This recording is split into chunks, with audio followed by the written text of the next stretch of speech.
अस्सलाम वालेकुम रहमतुल्लाहि व बरकातुहू। इत्तेहाद न्यूज़ में आप सभी का खैर मकदम है। आज का मौजू एक और बेहद संजीदा मौजू कह सकते हैं, क्योंकि रियासत कर्नाटक में अब जातीय जनगणना कास्ट सेंसस जात की मर्दमशुमारी इसी हफ्ते से शुरू होने वाली है। बहरहाल अब इसे सियासी तौर पर भी देखा जा रहा है। अब जाति की मर्दमशुमारी को लेकर पहले से तनाव और बहस देखी जा रही थी, लिहाजा अब इस पर अमल करने का वक्त भी आया हुआ है।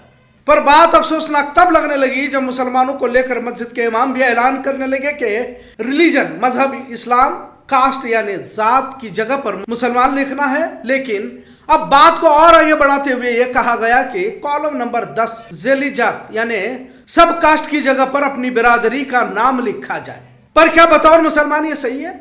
मैंने पहले भी कहा है कि मैं कोई इल्मी माहिर नहीं हूं, पर मुझे यह तमाम बातें मुसलमानों की तकसीम की साजिश लगने लगी है। और जब मस्जिद के इमाम इस बात का ऐलान करने लगे तो शायद ठीक ही होगा कहा जाए, तो फिर कहीं गलत तो नहीं है। पर मेरे नबी का फरमान आखिरी खुतबा, और जब कोई मुसलमान बनता है तो क्या इसकी कोई सब कास्ट भी हो सकती है? बहरहाल उत्तर भारत में इस बात को लेकर पहले भी बहस देखी जा चुकी है, और खासकर भाजपा या फिरका परस्त इस बात पर जोर देते रहे कि मुसलमानों में भी ऊंच नीच है, जात को लेकर इनमें भी तकसीम है, लिहाजा पहले ही मसलकों में बटे मुसलमान क्या अब सब कास्ट में भी बढ़ जाएंगे, या फिर कारोबार या नौकरी के बिना पर इसलिए बांटा जाएगा क्योंकि ये पसमानदा है और हुकूमतों से कुछ फायदा हासिल कर सके। अब क्या मुसलमानों की जिंदगियां स्कीम योजनाओं के तहत ही फलेंगी फूलेंगी आबाद होंगी? फिर ईमान से मुराद क्या हुआ? और क्या जिन्हें ऊंची जात और नीची जात के ताल्लुक से बताया जा रहा है, क्या ऊंची जात वाला गरीब नहीं है? अगर सैयद शेख मुगल पठान है तो सड़कों पर वो सब्जी नहीं बेच रहा, रिक्शा नहीं चला रहा। आप खड़े बाजार ही का जायजा लीजिए या फिर सब्जी मंडी में ही देख लीजिए, आपको हर कोई मिलेगा। पर क्या सब कास्ट के कॉलम को खाली रखेंगे तो क्या आपको नौकरी मिलने वाली है या नहीं दी जा रही? निचली जातियों की फहरिस्त में अंसारी, कुरैश, सैगी, जुलाहा, फिर नदाब, बागवान और भी दिगर जातियों का तस्करा किया जा रहा है। और अगर रिजर्वेशन की ही बिना पर सब कुछ मिलने वाला है तो इससे पहले क्या दिया गया? मुसलमानों को रिजर्वेशन अब तक वापस मिला है क्या? तो फिर अल्लाह रब्बुल इज्जत के पास क्या मांगना है, क्योंकि यहीं पर सब कुछ मिल रहा है। क्योंकि रिस्क, जिंदगी, मौत का मालिक तो अल्लाह है। भारत में इस्लाम आया तो यहाँ जातियों के आधार पर इंसानों की तकसीम की जाती थी। किसी को निचली जात का कहकर उसे गांव से बाहर निकाला जाता था। इस्लाम ने सभी को एक समान खड़ा किया, एक ही सफ में खड़े हो गए महमूद अयाज, ना कोई बंदा रहा ना कोई बंदा नवाज। लिहाजा भारत में इस्लाम फैलता गया और जो लोग दबे कुचले तबके से थे उन्हें इस्लाम ने हक दिया, बराबरी में खड़ा किया, एक ही बर्तन में लेकर उन्हें खाना खाया।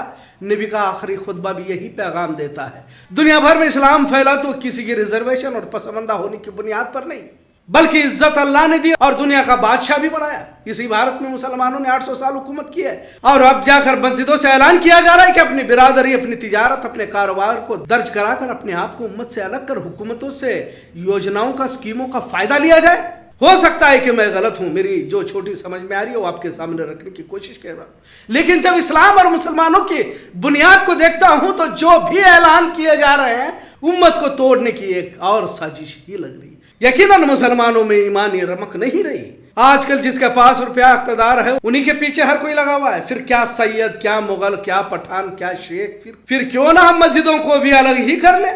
अब जब हमने अपने आप को व्यापारी, नदाब, बागबान, मुल्ला को अलग अलग लिखने को कह ही रहे हैं तो फिर अलग अलग ही क्यों ना क्यों? वैसे भी तो हमें मसलकों की बुनियाद पर हमने अपने आप को अलग कर ही लिया है। क्या वाकई इस तरह अपने आप को अलग करने से हुकूमतों की स्कीमों का फायदा उठा पाएंगे? मुसलमानों को तो उनका हक ही दिया जाए तो बहुत काफी है। हमारी तहफ्फुज का मामला है। आखिर इसके पीछे की रणनीति समझने से बाहर है। खुद वज़ीर आज़म मोदी ने कहा था कि भाजपा को वोट मुसलमानों का पिछड़ा तबका देता है और इन्हें रिजर्वेशन दिया जाएगा। अब तो जो लोग भाजपा के बुनियादी लीडर थे जैसे शाहनवाज हुसैन और मुख्तार अब्बास नकवी, इन्हें तक बाहर का रास्ता दिखाया गया है। भाजपा तो खैर मुस्लिम मुखालिफ है ही। कांग्रेस ने भी मुसलमानों से किनारा करना शुरू किया हुआ है। कितने कांग्रेस के गैर मुस्लिम लीडर ईद के मौके पर मुबारकबाद देते हैं। ये तो उनके अंधभक्त रहते हैं जो उनकी तस्वीर के साथ अपनी तस्वीर लगाकर मुबारकबाद के पोस्टर लगाए हुए होते हैं। और मजीद ताज्जुब की बात, जब भाजपा पसमानदा मुसलमानों पर बोलने लगे तो शक और भी गहरा हो जाता है।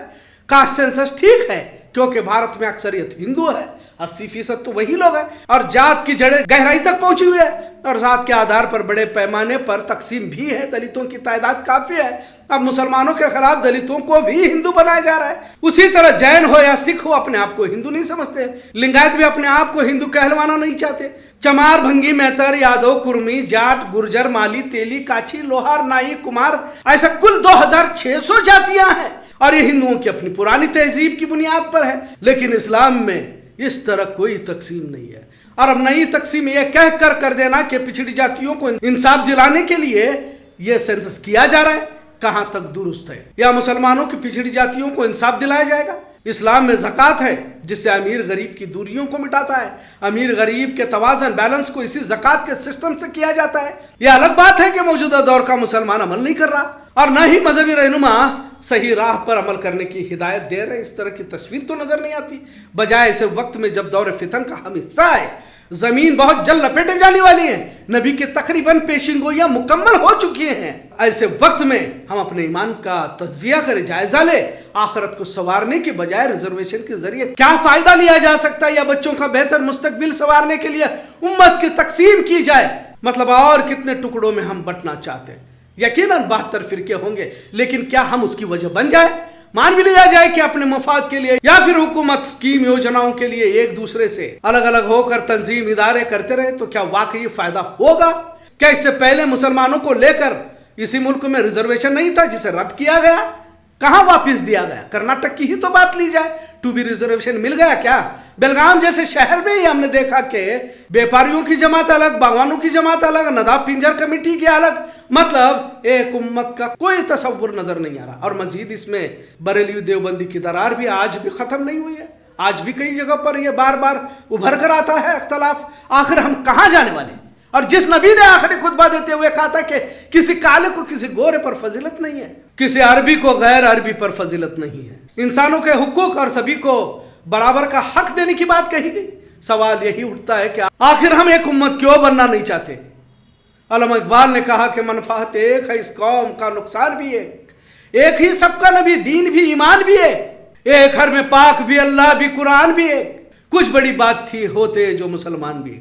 आज का मौजूद आपको कैसा लगा, इस पर जरूर कमेंट करें। इत्तेहाद न्यूज़ देखने के लिए शुक्रिया। अल्लाह हाफिज।